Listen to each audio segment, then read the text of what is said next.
Audio Jungle.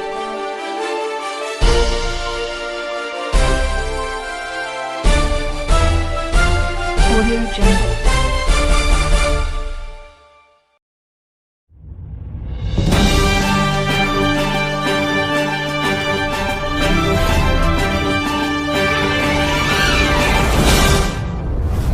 ನಮಸ್ಕಾರ ವೀಕ್ಷಕರೇ, ಜನನಾಯಕ ಪೋಟಿ ವಾಹಿನಿಯ ಸಮಸ್ತ ವೀಕ್ಷಕ ಬಂಧುಗೆ ಸ್ವಾಗತ. ನಾನು ಹೊನ್ನಸ್ವಾಮಿ. ಇವತ್ತು ಸಂಡೂರು ತಾಲೂಕಿನ ಉಬ್ಬಲಗಂಡಿ ಗ್ರಾಮದ ವೀರೇಶ್ ಅಂತಕ್ಕಂಥ ಒಂದು ಬಡ ಕುಟುಂಬದ ಯುವಕನ ಜೊತೆ ನಾನಿದ್ದೀನಿ. ಬಹುಶಃ ದೃಶ್ಯದಲ್ಲಿ ತಾವು ಕಾಣ್ಬೋದು.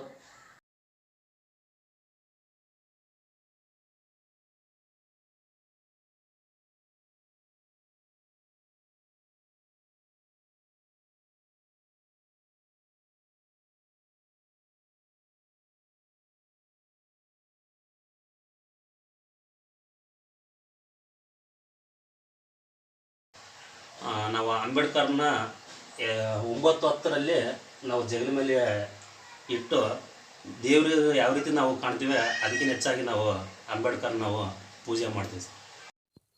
ಹೌದು ಸ್ನೇಹಿತರೆ, ಸಂಡೂರು ತಾಲೂಕಿನ ಉಬ್ಬಲಗಂಡಿ ಗ್ರಾಮದ ವೀರೇಶ್ ಸದಾ ತಮ್ಮ ಗ್ರಾಮದ ಮೂಲಭೂತ ಸೌಲಭ್ಯಗಳ ಬಗ್ಗೆ ಅಪಾರ ಚಿಂತಕರಾಗಿದ್ದಾರೆ. 2010-11ನೇ ಸಾಲಿನಲ್ಲಿ ಕರ್ನಾಟಕ ರಾಜ್ಯ ದಲಿತ ಸಂಘರ್ಷ ಸಮಿತಿ ಗ್ರಾಮ ಘಟಕ ಅಧ್ಯಕ್ಷರಾಗಿ, 2011-12 ಸಾಲಿನಲ್ಲಿ 5 ವರ್ಷ ಅತಿಥಿ ಶಿಕ್ಷಕರಾಗಿ, 1 ವರ್ಷ ಮಾದಿಗ ದಂಡೋರ ತಾಲೂಕು ಅಧ್ಯಕ್ಷರಾಗಿ, ಹಾಲಿ ಗ್ರಾಮ ಪಂಚಾಯಿತಿ ಸದಸ್ಯರಾಗಿ, ರಾಜ್ಯ ರೈತ ಸಂಘ ತಾಲೂಕು ಉಪಾಧ್ಯಕ್ಷರಾಗಿ ಸೇವೆ ಸಲ್ಲಿಸಿ, ವೃದ್ಧರಿಗೆ ಅನುಕೂಲ ಆಗಲೆಂದು ಉಬ್ಬಲಗಂಡಿ ಗ್ರಾಮದಲ್ಲಿ ಅಂಚೆ ಕಚೇರಿ ಮಾಡಲು ಶ್ರಮ ವಹಿಸಿದ ವೀರೇಶ್ ತಮ್ಮ ಊರಿನ ಸರ್ಕಾರಿ ಶಾಲೆ ಬಗ್ಗೆ, ಅಲ್ಲಿನ ಅವ್ಯವಸ್ಥೆ ಬಗ್ಗೆ ಅಸಮಾಧಾನ ವ್ಯಕ್ತಪಡಿಸಿದ್ದಾರೆ.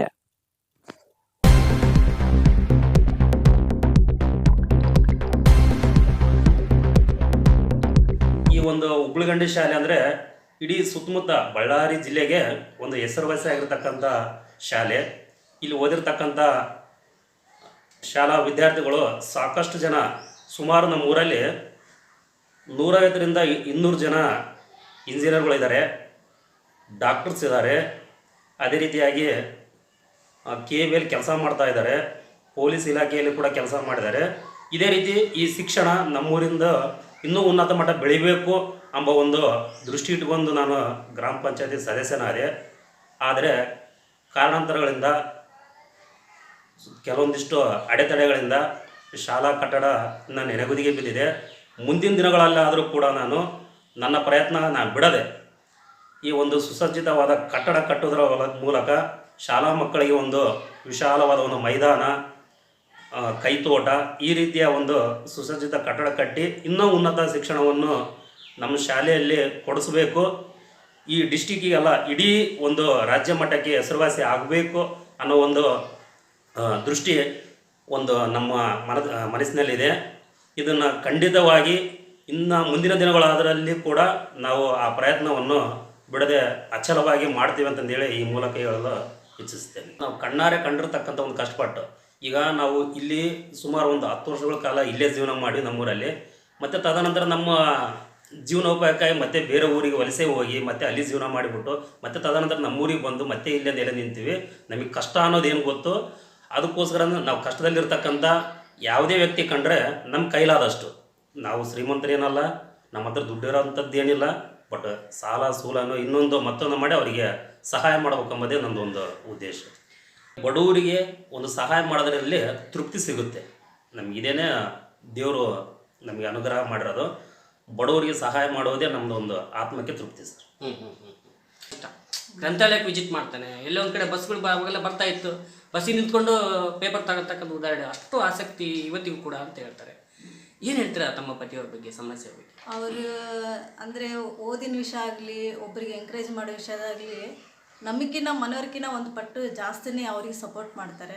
ಮನೆಯವ್ರಿಗಿನ್ನ ಒಂದು ಪಟ್ಟಕ್ಕಿನ್ನ ನಾವೇನಾದರೂ ಅದು ಮಾಡಂದ್ರೆ ನಾವು ಒಂದು ಹೇಳಿದ್ರೆ ಅವರು ಅದ್ರ ಓದಿನ ವಿಷಯದಾಗಲಿ ಯಾವುದು ಎಂಥ ಕೆಲಸ ಇರಲಿ ಮನೆಗಳದ್ದು ಪರ್ಸ್ನಲ್ದು ವಿಷಯ ಬಿಟ್ಟು ಎಜುಕೇಷನಿಗೆ ಭಾಳ ಇಂಪಾರ್ಟೆನ್ಸ್ ಕೊಡ್ತಾರೆ. ಮತ್ತು ಯಾರಿಗಾದರೂ ಆರಾಮಿಲ್ಲ ಅಂದರೆ ಒಟ್ಟು ಊರಿನ ಜನಕ್ಕೆ ಮಾತ್ರ ಅವರು ಮನೆಯನ್ನು ಬಿಡ್ತಾರೆ ಹೊರತು ಊರಿನ ಜನ ಮಾತ್ರ ಬಿಡಂಗಿಲ್ಲ. ನಾವು ಬಂದು 1 ಇಯರಿಂದ ನೋಡ್ತಾ ಇದ್ವಿ. ಅಂದರೆ ಅವರು ಒಳ್ಳೆ ಈಗ ಆಸ್ತಿ ಪಾಸ್ತಿ ತಗೊಂಡು ಯಾರೇನು ಮಾಡೋಕ್ಕಾಗಲ್ಲ. ಒಂದು ಒಳ್ಳೆ ಹೆಸರೇ ನಾಳೆ ಮುಂದೆ ನಮಗೆ, ನಮ್ಮ ಮಕ್ಕಳಿಗಾಗಲಿ ನಮಗಾಗಲಿ ಒಳ್ಳೆತನ ಸಿಗೋದು.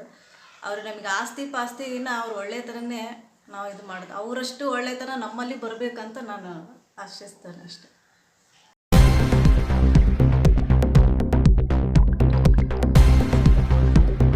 ನಮ್ಮ ಶ್ರೀಮತಿಯವರು ಹೇಳೋದಿಷ್ಟೇ, ನೀವು ಮುಂದಿನಿಂದ ಅಂದರೆ ನಾವು ಮದುವೆ ಮಾಡ್ಕೊಂಡು ಬಂದಾಗಲಿದ್ದ ಇಲ್ಲಿಯ ಒಡನಾಟ, ಜನರ ಒಡನಾಟ ನಮ್ಮ ಜೊತೆಗೆ ನೋಡಿ ಇದೇ ರೀತಿ ನೀವು ಮುಂದುವರಿಸಿ, ಇದೇ ರೀತಿ ಸಹಾಯ ಮಾಡಿ ಅಂತಂದೇಳಿನೇ ನಮಗೆ ಸಹಕಾರ ಕೊಟ್ಟಿದ್ದಾಳೆ, ಮುಂದೆ ಕೂಡ ಕೊಡ್ತಾರೆ ಅಂತ ನನ್ನ ನಂಬಿಕೆ ಇದೆ. ಗ್ರಾಮದ ಬಗ್ಗೆ ಮೊದಲೇದಾಗಿ ನಾನು ಗ್ರಾಮ ಪಂಚಾಯತಿ ಮೆಂಬರ್ ಆದ ತಕ್ಷಣವೇ ಕೆಲವೊಂದಿಷ್ಟು ಒಂದು ಆಶೆಗಳನ್ನು ಇಟ್ಕೊಂಡಿದ್ದೆ. ಒಂದು ಬೈಪಾಸ್ ಆಗ್ಬೇಕಂತಿತ್ತು, ಅದು ಈಗ ಚಾಲನೆ ದೊರೆತಿದೆ. ಈಗ ಬೈಪಾಸಿಗೆ ಎಲ್ಲ ವ್ಯವಸ್ಥೆ ಮಾಡ್ತಾ ಇದ್ದಾರೆ. ಈಗ ನಮ್ಮದು ಎರಡನೇ ಉದ್ದೇಶ, ಒಂದು ಸರ್ಕಾರಿ ಶಾಲೆ ಅಭಿವೃದ್ಧಿ ಆಗಬೇಕು. ಈ ಒಂದು ಸರ್ಕಾರಿ ಶಾಲೆ ಇನ್ನೂ ಒಂದು ಉನ್ನತ ಮಟ್ಟಕ್ಕೆ ಹೋಗಿ ಇಡೀ ಒಂದು ಜಿಲ್ಲೆಯಾದ್ಯಂತ, ತಾಲೂಕಿನಾದ್ಯಂತ ಒಂದು ಸುಂದರವಾದ ಶಾಲೆ ಆಗಬೇಕು. ಆಮೇಲೆ ಈಗೇನು ನಮ್ಮೂರಿಂದನೇ ಸುಮಾರು ಜನ ಬನ್ನೆಟ್ಟಿ, ರಾಜಾಪುರ ಕಾರ್ಮೆಂಟ್ ಸ್ಕೂಲಿಗೆ ಓದ್ತಿದ್ದಾರೆ. ಯಾಕೆ ಅಂತ ಪ್ರಶ್ನೆ ಮಾಡೋಂಥದ್ದು ಕೂಡ ನಮಗೆ ಆಗ್ತಾಯಿಲ್ಲ. ಯಾಕಂದರೆ ನಮ್ಮ ಸ್ಕೂಲಲ್ಲಿ ಒಂದು ಸುಸಜ್ಜಿತವಾದ ಕಟ್ಟಡ ಇಲ್ಲ. ಅಲ್ಲಿ ಒಂದು ವಿದ್ಯಾಭ್ಯಾಸ ಮಾಡ್ತಕ್ಕಂಥ ವಿದ್ಯಾರ್ಥಿಗಳು ಒಂದು ಜೀವ ಭಯದಲ್ಲೇ ಶಾಲೆಗೆ ಹೋಗುವಂಥ ಪರಿಸ್ಥಿತಿ ಬಂದಿದೆ. ಪ್ರತಿಯೊಂದು ಕಟ್ಟಡಗಳು ಕೂಡ ಸೋರ್ತಾನೆ ಇದ್ದಾವೆ, ಮೇಲಿಂದ ಚಾವಣಿ ಉದುರ್ತಾನೆ ಇದೆ, ಆಮೇಲೆ ಆಟದ ಮೈದಾನ ಇಲ್ಲ. ಅದಕ್ಕಾಗಿ ಇಲ್ಲಿ ಉಬ್ಳಗಂಡಿಯಿಂದ ಸಾಕಷ್ಟು ಜನ, ಒಂದು 100 ಜನ ಶಾಲಾ ಮಕ್ಕಳು ಬೇರೆ ಕಡೆಗೆ ಕಾರ್ಮೆಂಟಿಗೆ ದಾಖಲಾತಿ ಹೊಂದಿದ್ದಾರೆ. ನಾವು ಅವರಿಗೆಲ್ಲ ಹೇಳೋದಿಷ್ಟೇ, ಮುಂದಿನ ದಿನಮಾನಗಳಲ್ಲಿ ನಮ್ಮ ಶಾಲೆ ಅಭಿವೃದ್ಧಿಯನ್ನು ನಾವೆಲ್ಲರೂ ಸೇರಿ ಪಡಿಸೋದ್ರ ಜೊತೆಗೆ ನಮ್ಮ ಸರ್ಕಾರಿ ಶಾಲೆಯನ್ನು ಉಳಿಸೋಣ, ಸರ್ಕಾರಿ ಶಾಲೆಯನ್ನು ಬೆಳೆಸೋಣ ಅನ್ನುವುದರ ಮೂಲಕ ಈ ಒಂದು ಸರ್ಕಾರಿ ಶಾಲೆಯ ಅಭಿವೃದ್ಧಿಗೆ ನಾವೆಲ್ಲರೂ ಗ್ರಾಮದವರು ಸೇರಿ ಸಹಕಾರ ಕೊಟ್ಟು ಮುಂದಿನ ದಿನಗಳಲ್ಲಿ ನಮ್ಮ ಶಾಲೆಯನ್ನು ಒಂದು ಕಾರ್ಮೆಂಟ್ ಶಾಲೆಗೆ ಪೈಪೋಟಿ ಮಾಡುವಂತೆ ನಾವು ಸುಸಜ್ಜಿತ ಕಟ್ಟಡ, ಆಟದ ಮೈದಾನ ಮತ್ತು ಗುಣಮಟ್ಟದ ಶಿಕ್ಷಣವನ್ನು ನೀಡುವುದರ ಮೂಲಕ ನಮ್ಮ ಸರ್ಕಾರಿ ಶಾಲೆಯನ್ನು ಉಳಿಸ್ತೀವಿ, ಬೆಳೆಸ್ತೀವಿ ಅನ್ನೋದನ್ನು ಈ ಮೂಲಕ ನಾವು ಹೇಳಲು ಇಚ್ಛಿಸ್ತೀವಿ. ಶಾಲೆಯ ಅಭಿವೃದ್ಧಿಗೆ ನಾವೆಲ್ಲರೂ ಸೇರಿ ಪೋಷಕರು ಒಗ್ಗೂಡಿ ನಮ್ಮ ಶಾಲೆಯನ್ನು ಬೆಳೆಸೋಣ.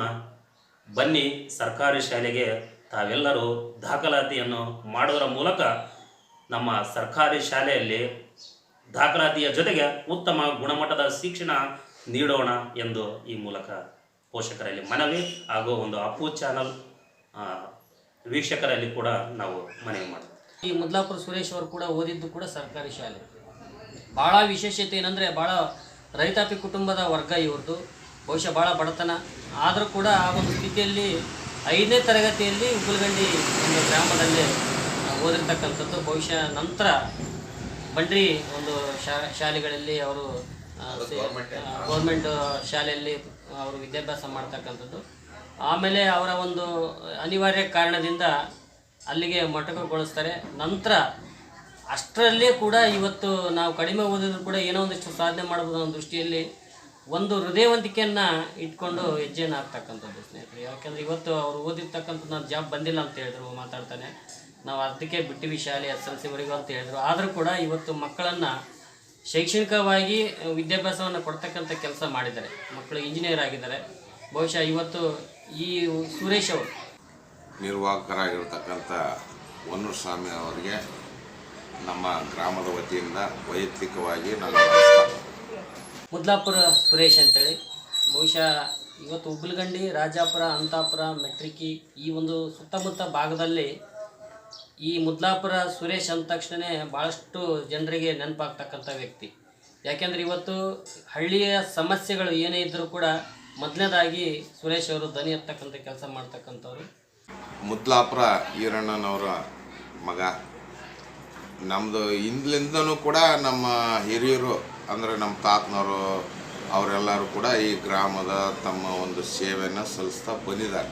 ತಮ್ಮ ಕೈಲಾದ ಹಳ್ಳಿಯಲ್ಲಿ ಸೇವೆ, ಗ್ರಾಮದ ಯಾವುದೇ ಒಂದು ಕಾರ್ಯಕ್ರಮ ಇದ್ದರೆ ಅದಕ್ಕೆ ನಮ್ಮ ತಾತನವರು ಅವರೆಲ್ಲ ಮಾಡ್ಕೊಂತ ಬಂದಿದ್ದಾರೆ.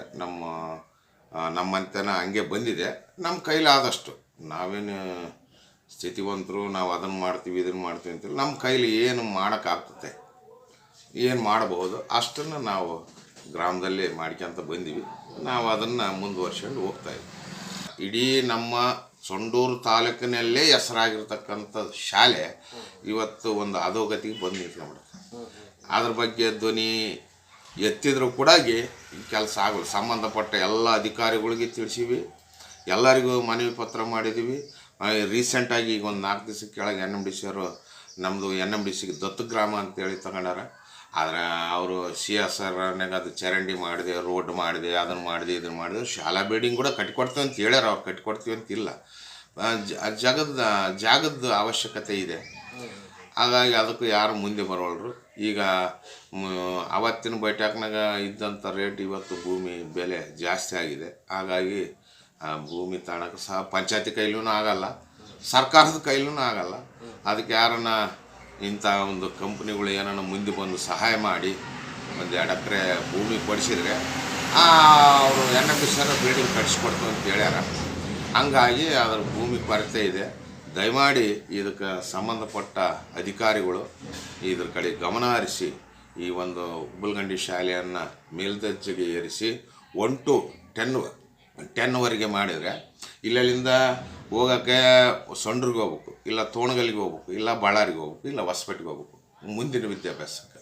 ಅಟ್ಲೀಸ್ಟ್ 10ನೇ ತರಗತಿವರೆಗಾದರೂ ಇದ್ದರೆ ಮಕ್ಕಳು ಇಲ್ಲೇ ಕಲಿತಾರೆ, ಮಾಡ್ತಾರೆ ಅನ್ನೋ ಒಂದು ಆಶೆ ಭಾವನೆಯಿಂದ ನಾನು ಸಂಬಂಧಪಟ್ಟ ಎಲ್ಲ ಅಧಿಕಾರಿಗಳಿಗೂ ಹಾಗೂ ಸಂಬಂಧಪಟ್ಟ ಎಲ್ಲ ಕಂಪ್ನಿಯರಿಗೂ ಕೂಡ ನಾನು ಈ ಮೂಲಕ ತಮ್ಮ ಅಪ್ಪು TV ಮೂಲಕ ಮನವಿಯನ್ನು ಮಾಡ್ತೀನಿ.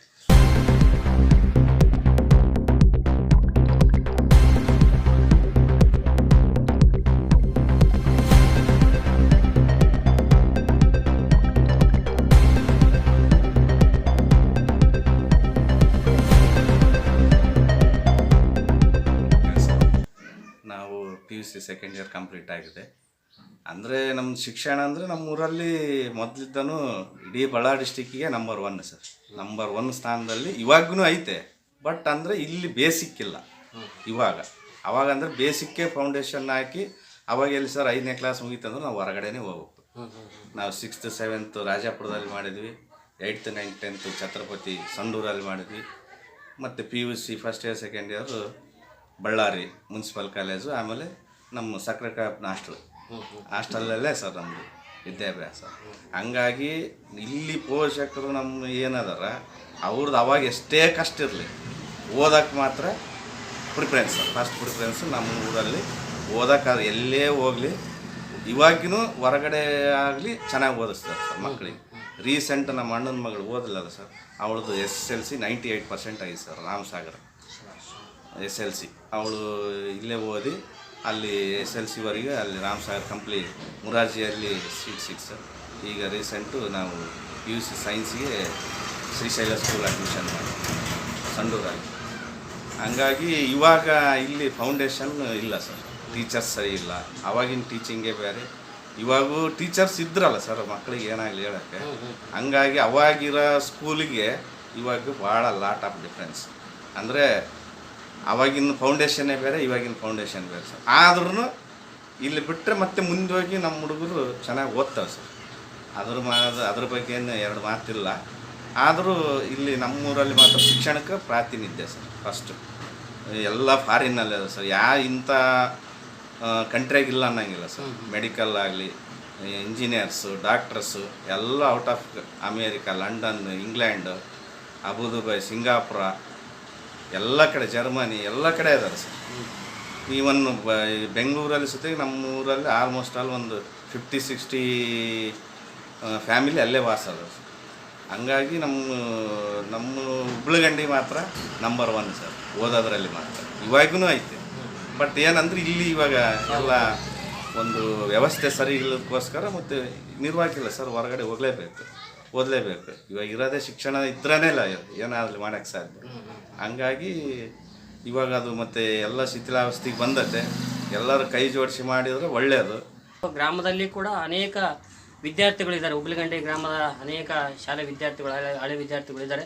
ಇವತ್ತಿಗೂ ಕೂಡ ಆ ಒಂದು ಶಾಲೆ ಬಗ್ಗೆ ಏನೊಂದಿಷ್ಟು ಮಾತನ್ನು ಎತ್ತಿದಾಗ ಅವರವರ ಅಭಿಪ್ರಾಯಗಳನ್ನ ಕೂಡ ಹೇಳ್ತಾರೆ. ಬಹುಶಃ ಇವತ್ತು ಕೂಡ ನಮ್ಮ ಜೊತೆ ಇನ್ನೊಬ್ಬ ಹಳೆ ವಿದ್ಯಾರ್ಥಿ ಇದ್ದಾರೆ, ಹೊನ್ನೂರು ಸ್ವಾಮಿ ಅಂತೇಳಿ. ಅಲ್ಲಿ ನಾವು ಕಡು ಬಡತನ ಹೋದ್ರೆ ನಮ್ಗೆ ವಿದ್ಯೆ ಆಗ್ತೈತೆ. ಇವಾಗ ಸರ್ ದುಡ್ಡು ಭಾಳ ಇದ್ರು ಕೂಡ ಹುಡುಗರಿಗೆ ತಲೆಗೆ ವಿದ್ಯೆ ಹತ್ತುವಾಗ ಜಾಸ್ತಿ ಮೊಬೈಲ್ಗೆ ಅಡಿಕ್ಟ್ ಆಗ್ಬಿಟ್ಟಾರ, ದುಶ್ಚಟಗಳಿಗೆ ಅಡಿಕ್ಟ್ ಆಗ್ಬಿಟ್ಟಾರ. ಅವಾಗ ನಮಗೆ ಭಾಳ ಬಡ್ತಾನೆ ಸರ್. ನಾವು ಇಲ್ಲಿ NMDCಯಲ್ಲಿ ನಾವು ಸರ್ ಇಬ್ಬರೇ ಇದ್ದಾರೆ ಸರ್. ನಮ್ಮ ಫ್ರೆಂಡ್ ಇವರು ರಾಜ ಅಂತ, ನಾವಿಬ್ಬರು ನಡ್ಕೊಂಡು ಹೋಗಿ ಕೆಲಸ ಮಾಡಿ ಬಂದ್ವಿ ಪೈಲಟ್ ಪ್ಯಾಂಟಿಗೆ. ಆದ್ರೆ ನಾವು ಇವಾಗ ಅಷ್ಟು ಸುಖ ಇಲ್ಲ. ಅವಾಗ ಆ ಬಡತನ ಇದ್ರು ಕೂಡ ಅಷ್ಟೇ ನಮಗೆ ಊಟ ಮಾಡಿ ಚೆನ್ನಾಗಿದ್ವಿ ನಾವು. ಇವಾಗ ಎಷ್ಟು ದುಡ್ಡಿದ್ರು ಕೂಡ ಮನುಷ್ಯನ ನೆಮ್ಮದಿಲ್ಲ. ಹುಡುಗರು ಕೂಡ ಜಾಸ್ತಿ ಓದೋಕೆ ಆಸಕ್ತಿ ಕಮ್ಮಿ ಅವರಿಗೆ. ಅದೊಂದು ಓದೋ ಅಭ್ಯಾಸ ಜಾಸ್ತಿ ಆಗ್ಬೇಕು ಸರ್. ನಿಮ್ದೇನು ಕನಸಿದೆ ಸರ್? ಸರ್ ನಮ್ಮ ಕನಸು ಶಾಲೆ ಗುಣಮಟ್ಟ ಹೆಚ್ಚಬೇಕು, ಶಿಕ್ಷಕರು ಜಾಸ್ತಿ ಆಗ್ಬೇಕು, ಹುಡುಗರು ವಿದ್ಯಾವಂತರಾಗಬೇಕು ಊರಿಗೆ. ಅದೊಂದು ನಮ್ಮ ಎಲ್ಲರೂ ಊರಿನ ಕನಸು ಸರ್. ಅದು ಅಪ್ಪು TV ಸಬ್ಸ್ಕ್ರೈಬ್ ಎಲ್ಲರಿಗೂ ಕೇಳ್ಕೊಂಡೇನೆಂದರೆ ಶಾಲೆಗೆ ಗೌರ್ಮೆಂಟ್ ಶಾಲೆಗಳಿಗೆ ಹುಡುಗರನ್ನು ಕಳಿಸಿ ಪ್ರೋತ್ಸಾಹಿಸಿ ಮನೆಯಲ್ಲಿ ತಿಳುವಳಿಕೆಯನ್ನು ಹೇಳಿ ಅಂತ ಕೇಳ್ಕೊಂತೀವಿ. ಶಿಕ್ಷಕರ ವೃತ್ತಿಯಲ್ಲಿ ಸೇವೆ ಸಲ್ಲಿಸಿ ಇವತ್ತು ನಿವೃತ್ತಿ ಹೊಂದಿರತಕ್ಕಂಥ ವ್ಯಕ್ತಿ. ಬಹುಶಃ ತಮಗೆ ಎಷ್ಟು ವರ್ಷ ಈಗ? 78 ವರ್ಷ. ಕೇಳಿದ ಸ್ನೇಹಿತರೆ 78 ವರ್ಷ. ಇವತ್ತು ನಮ್ಮ ಸ್ನೇಹಿತರೆಲ್ಲ ಇವತ್ತು ಕರೆಸಿದ್ದಾರೆ ಗುರುಗಳನ್ನ. ಏನೋ ಸಮಸ್ಯೆ ಇದೆ ನಿಮ್ಮ ಶಾಲೆಯಲ್ಲಿ? ನಮ್ಮ ಸಮಸ್ಯೆ ಈಗೇನು ರೂಮ್ಗಳಿಲ್ಲ, ರೂಮ್ಗಳದ್ದು ಅಭಾವ, ಮತ್ತು ಮಕ್ಕಳ ಸರಿಯಾದ ರೀತಿಯಿಂದ ಇದು ರೂಮ್ಗಳ ಬಗ್ಗೆ ಶಿಕ್ಷಕರು ಬರ್ತಾ ಇರೋದ್ರಿಂದ ಮಕ್ಕಳ ಶಾಲೆಗೆ ಸರಿಯಾದ ಪ್ರಸಾರ ಇರೋದೇ ಹೆಡ್ ಮಾಸ್ಟರ್ ಮ್ಯಾಗೆ ಡಿಪೆಂಡ್. ಹೀಗಾಗಿ ಇವತ್ತು ಈ ಒಂದು ಉಪ್ಪಲಗಂಡಿ ಗ್ರಾಮದ ಸರ್ಕಾರಿ ಶಾಲೆಯಲ್ಲಿ ಕೂಡ ಶಿಕ್ಷಕರಾಗಿ ಸೇವೆ ಸಲ್ಲಿಸತಕ್ಕಂಥ ಪ್ರತಿಭಾವ ನಮ್ಮ ಜೊತೆ ಇದ್ದಾರೆ. ಶಾಲೆಯಲ್ಲಿ ವ್ಯವಸ್ಥೆಗಳು ಕಡಿಮೆ ಇದಾವೆ ಸರ್. ಒಂದು ಶೌಚಾಲಯ ಇರ್ಬೋದು, ಅದು ದೂರದಲ್ಲೇ ಐತೆ. ಈ ಊರಲ್ಲಿ ಸಹ ಏನು ವ್ಯವಸ್ಥೆ ಇಲ್ಲ ಸರ್. ಬಸ್ ಫೆಸಿಲಿಟಿ ಇಲ್ಲ, ಏನೂ ಇಲ್ಲ. ನನಗೆ ಅಪಾಯಿಂಟ್ ಆದಾಗ ಫುಲ್ಲು ಶಾಕ್ ಆಗಿತ್ತು ಸರ್. ಇಲ್ಲಿ ಅನಿವಾರ್ಯವಾಗಿ ಆಯ್ಕೆ ಮಾಡ್ಕೋಬೇಕಾಗಿತ್ತು, ಮಾಡಿಕೊಂಡೆ.